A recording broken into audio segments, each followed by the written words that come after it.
Realism is a school of thought in international relations theory based on four central propositions, namely political groupism, egoism, international anarchy and power politics.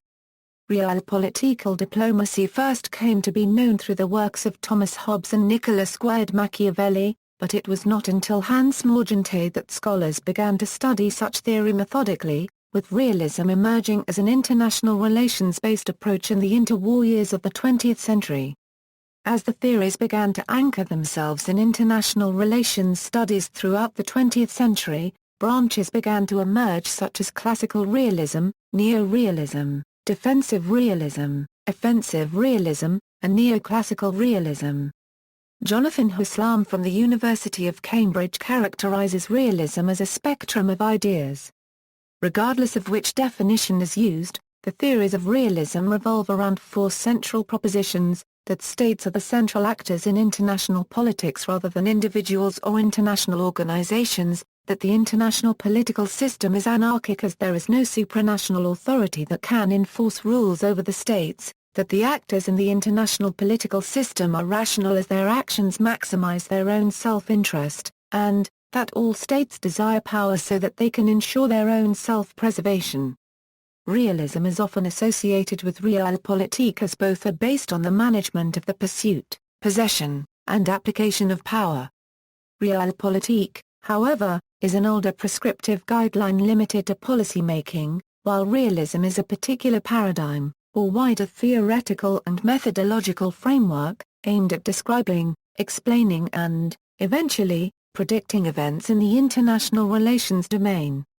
The theories of realism are contrasted by the cooperative ideals of liberalism.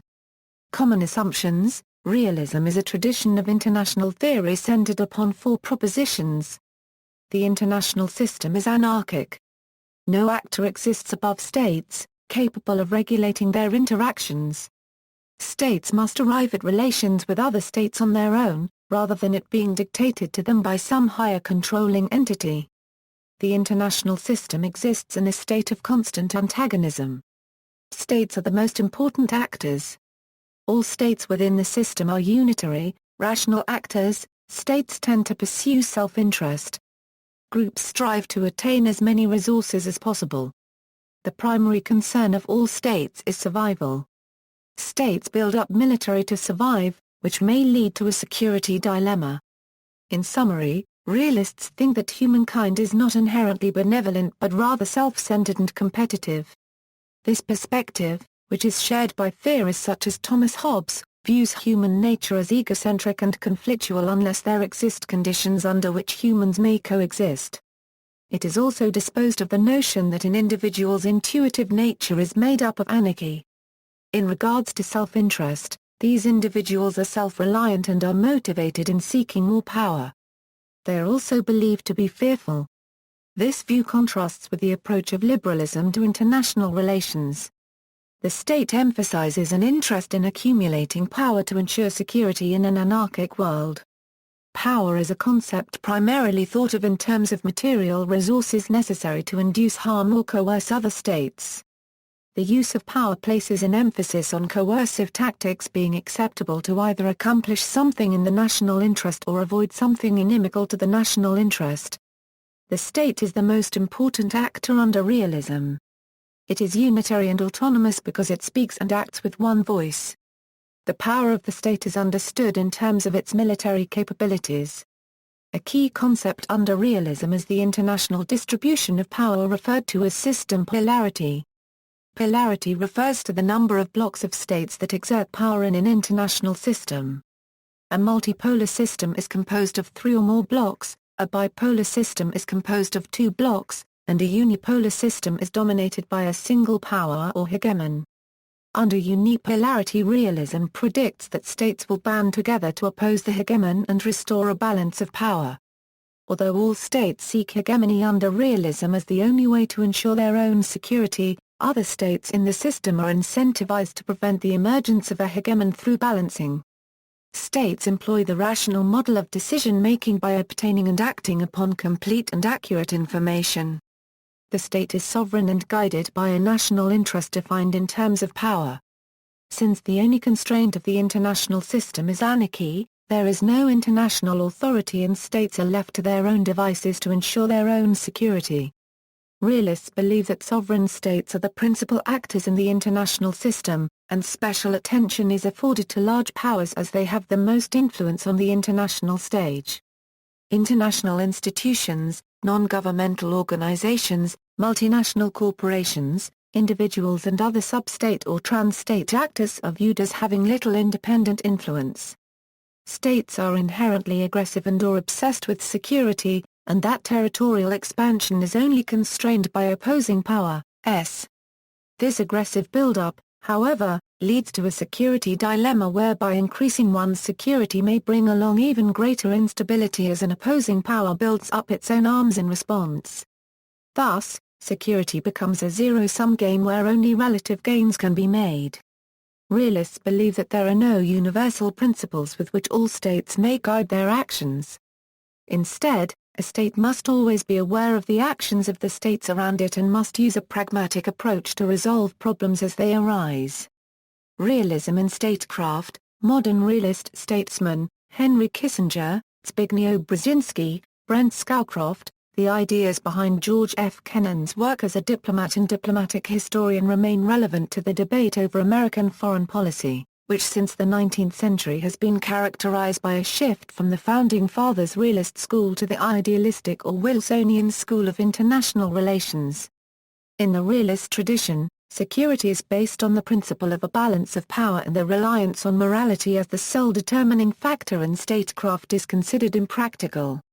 According to the Wilsonian approach, on the other hand, the spread of democracy abroad as a foreign policy is key and morals are universally valid.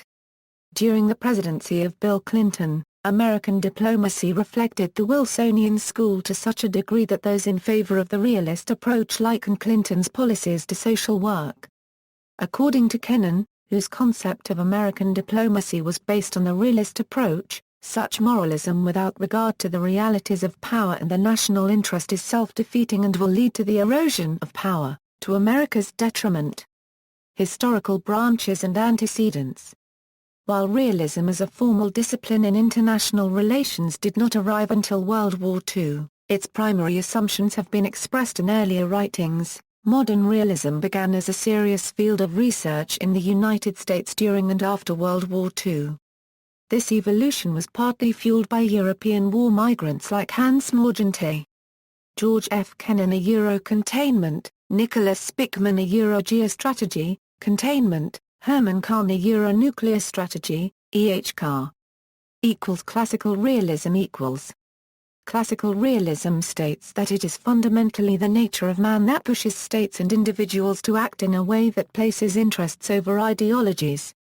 Classical realism is an ideology defined as the view that the drive for power and the will to dominate, that are held to be fundamental aspects of human nature.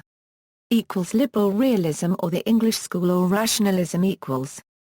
The English school holds that the international system, while anarchical in structure, forms a society of states, where common norms and interests allow for more order and stability than what might be expected in a strict realist view. Prominent English school writer Hedley Bull's 1977 classic, The Anarchical Society, is a key statement of this position.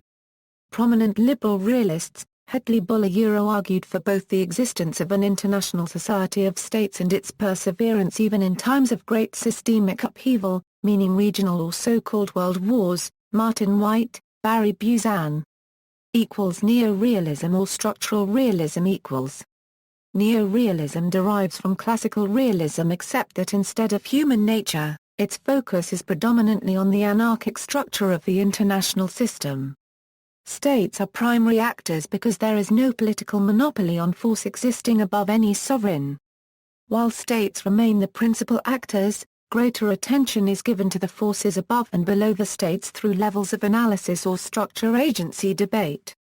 The international system is seen as a structure acting on the state with individuals below the level of the state acting as agency on the state as a whole.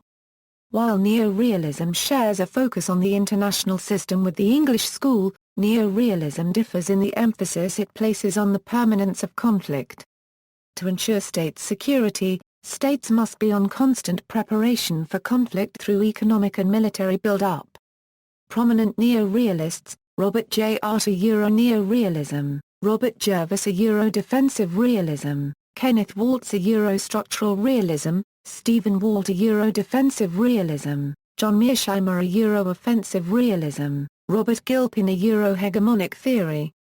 Neoclassical Realism equals. Neoclassical realism can be seen as the third generation of realism, coming after the classical authors of the first wave, and the neo-realists.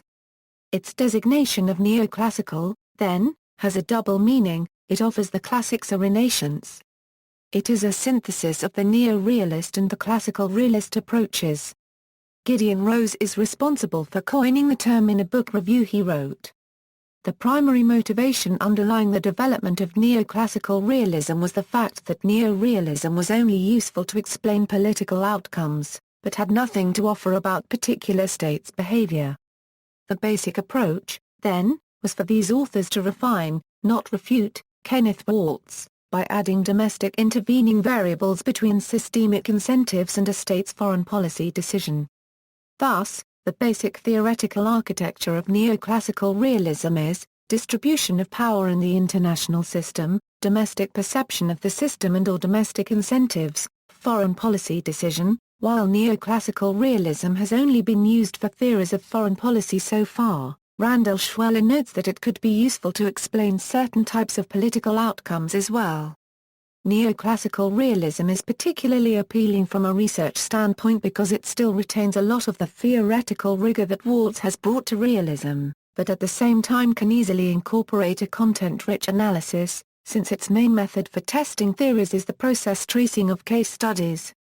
Prominent neoclassical realists, Randall Schweller, Thomas J. Christensen, William Wohlforth, Aaron Friedberg, Norrin Ripsman, Tom Dyson, Jonathan D. Kirshner.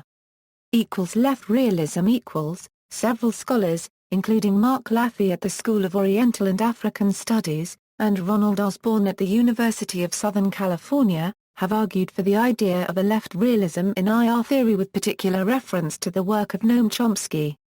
Both Laffey and Osborne have suggested in separate articles in Review of International Studies that Chomsky unregistered trademark's understanding of power in the international sphere reflects the analytical assumptions of classical realism combined with a radical moral, normative or left critique of the state. Criticisms. Democratic peace equals. Democratic peace theory advocates also that realism is not applicable to democratic states' relations with each another, as their studies claim that such states do not go to war with one another. However, realists and proponents of other schools have critiqued both this claim and the studies which appear to support it, claiming that its definitions of war and democracy must be tweaked in order to achieve the desired result. Hegemonic peace equals. Robert Gilpin developed the theory of hegemonic stability theory within the realist framework, but limited it to economic field. Historian Max Ostrovsky applied the theory to political field.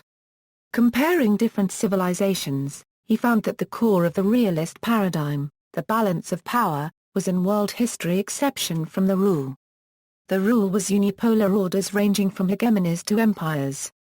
Persistent worldwide hegemony and empire are both possible and probable.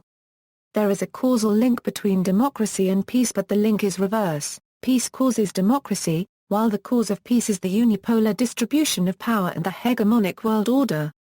Federalism equals. The term refers to the theory or advocacy of federal political orders, where final authority is divided between subunits and a center. Unlike a unitary state, sovereignty is constitutionally split between at least two territorial levels so that units at each level have final authority and can act independently of the others in some area. Citizens thus have political obligations to two authorities. The allocation of authority between the subunit and center may vary. Typically the center has powers regarding defense and foreign policy, but subunits may also have international roles. The subunits may also participate in central decision-making bodies. The basic idea behind federalism is that a unifying relationship between states should be established under a common system of law. conflict and disagreement should be resolved through peaceful means rather than through coercion or war. Its most important aspect is in recognizing that different types of institutions are needed to deal with different types of political issues. Post-realism Post-realism suggests that realism is a form of social, scientific and political rhetoric. It closes rather than opens a debate about what is real and what is realistic in international relations. Prominent post-realists, Francis A. Beer, James Dadrian, Robert Harriman, Michael J. Shapiro. See also, complex interdependence, consensus reality, international legal theory, flippism, game theory, global justice, legalism, negarchy, peace through strength, Realpolitik, Reinhold Niebuhr, American theologian. References. Further reading. External links, Comparing and Contrasting Classical Realism and Neorealism by Arash Haidari and Pashal Khanla, Political Realism and International Relations in Stanford Encyclopedia of Philosophy, Global Power Barometer, The Realist Persuasion by Andrew J. Basvick, for the Boston Globe, November 6, 2005, The National Interest, The Indian National Interest, Interview with neo-realist Robert Jervis by Theory Talks, Interview with realist Kenneth Waltz by Theory Talks, The Neocons vs. the Realists,